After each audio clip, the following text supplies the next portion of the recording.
el Padre ha querido engendrarnos por su palabra de verdad, para que seamos como las primicias de su creación. ¡Aleluya! ¡Aleluya! ¡Aleluya! ¡Aleluya! ¡Aleluya! ¡Aleluya! El Señor esté con ustedes. Y con tu espíritu. Evangelio de nuestro Señor Jesucristo según San Marcos. Gloria a ti, Señor.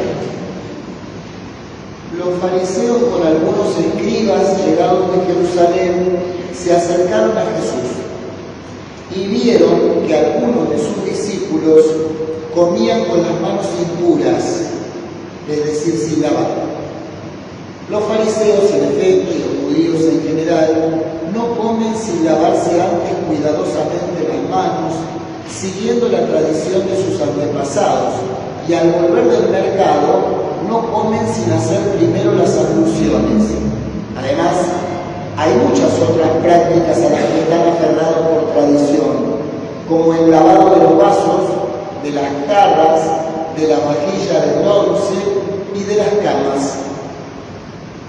Entonces los fariseos y los escribas preguntaron a Jesús: ¿por qué tus discípulos no proceden de acuerdo con la tradición de nuestros antepasados, sino que comen con las manos impuras? Él les respondió: hipócritas, bien profetizó de ustedes Isaías en el pasaje de la Escritura que dice: este pueblo me honra con los labios, pero su corazón está lejos de mí. En vano me rinden culto. Las doctrinas que enseñan no son sino preceptos humanos. Ustedes dejan de lado el mandamiento de Dios por seguir la tradición de los hombres. Y Jesús, llamando otra vez a la gente, les dijo: escúchenme todos y entiéndanlo bien. Ninguna cosa externa que entra en el hombre puede mancharlo. Lo que lo hace impuro es aquello que sale del hombre, porque es del interior, del corazón de los hombres, de donde provienen las malas intenciones, las fornicaciones, los robos, los homicidios, los adulterios, la avaricia, la maldad, los engaños, la deshonestidad, la envidia, la difamación, el orgullo, el desánimo. Todas estas cosas malas proceden del interior y son las que manchan al hombre. Palabra del Señor.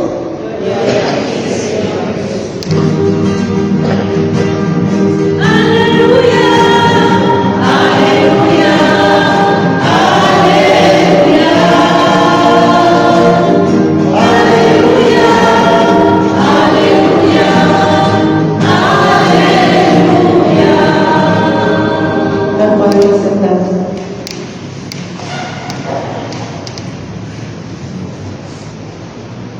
Hoy, como decíamos al principio, recordamos a los 10 años, décimo aniversario, la partida del padre Honorato, Monseñor Honorato Lorenzón, quien fuera tantos años párroco de esta parroquia, párroco que por ahí no conocen o no están cerca, por ejemplo, esta linda iglesia, la escuela secundaria, y tantas cosas más fueron hechas por él. Pero yo diría una nota, una palabra, con una cita de la Biblia, de la Escritura, que dice: ayudó a que toda nuestra vida fuera más religiosa. Y acá está bueno preguntarnos y decirnos, ¿no? ¿Qué significa religión? Yo le preguntaba a la gente de la misa, esa palabra que usamos tanto, ¿qué quiere decir religión? Y religión es una palabra que viene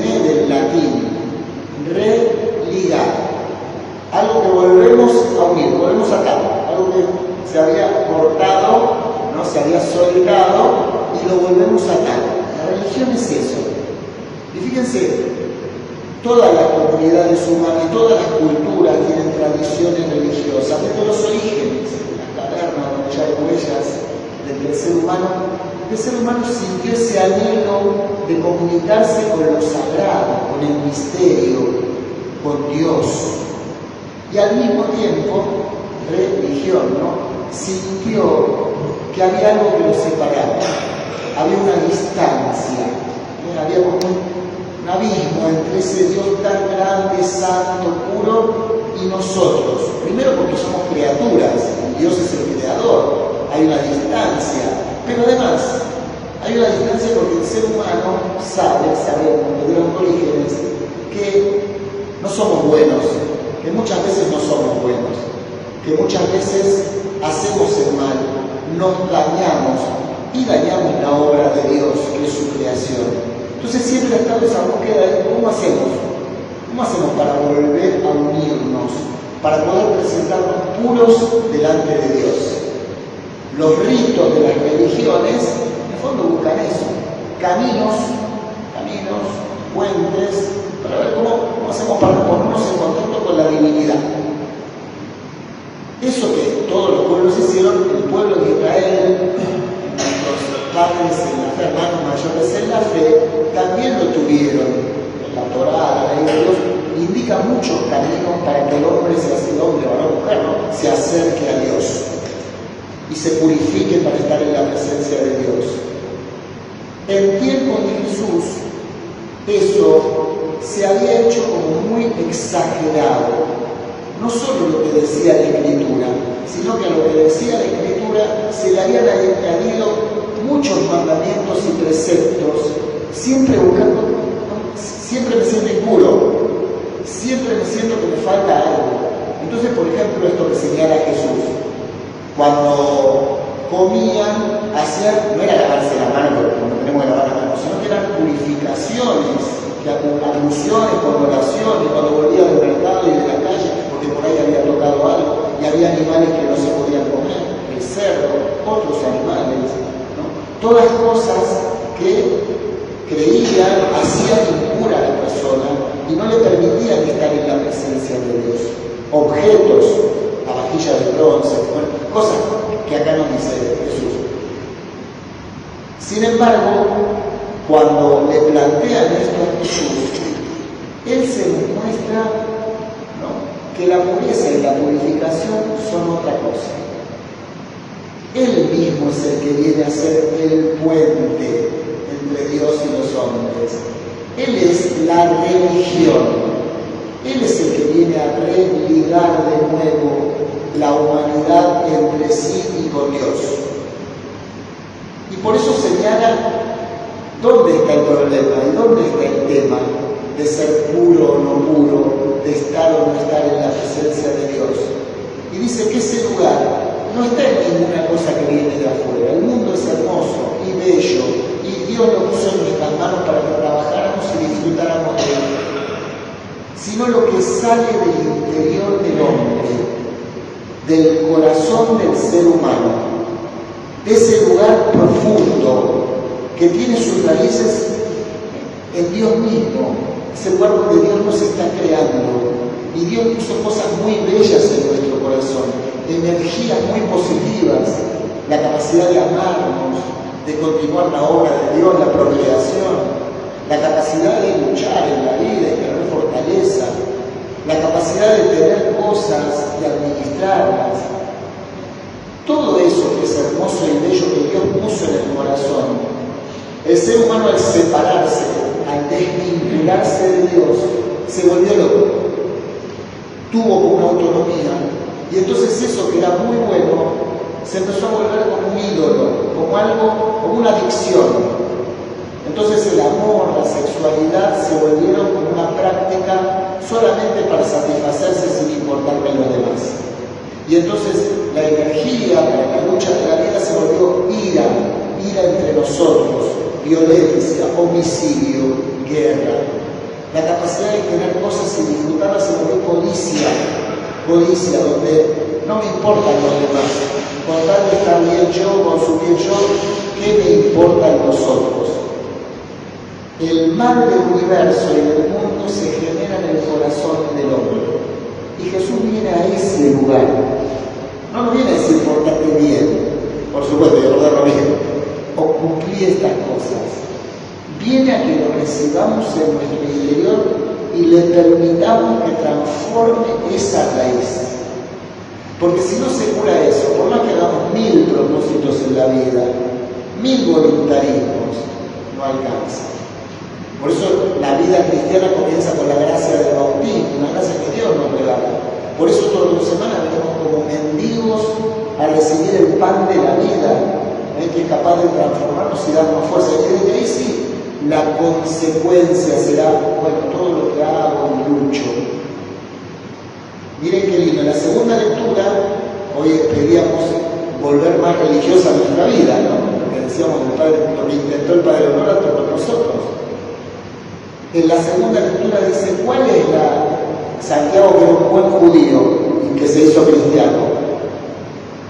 La verdadera religiosidad pura y sin mancha, no dice las cosas del culto, la supone, la oración, la supone, está bien, hay que hacerla. La religiosidad pura y sin mancha es acordarse de los huérfanos y de las viudas en su necesidad. Los huérfanos y las viudas en la Escritura representan a los más marginados de todos, a los que no se pueden sostener por sí mismos, a los que necesitan el auxilio de la comunidad, aquellos que si otros no se acuerdan, terminan en el margen y terminan en la enfermedad y en la muerte. Acordarnos de ellos es la verdadera religiosidad. Y otra cosa más, no se contaminen con este mundo, no con el mundo bello y hermoso, sino con esa mentalidad que va contra el proyecto de Dios. No se contagien de eso. Eso es lo que hace la verdadera religiosidad. Desde ahí oramos, desde ahí recibimos la gracia de Dios. En este día queremos descubrir que una consecuencia, una verdadera religiosidad es cuidar la tierra que Dios nos dio. Destruir la obra de Dios es un suicidio, es no dejar para las generaciones futuras un mundo habitable, es que aquellos más débiles sufran las consecuencias de la falta de cuidado. Es un llamado a que todos nosotros tomemos una conciencia de que es religiosa la persona que cuida de la tierra. ¿Sí?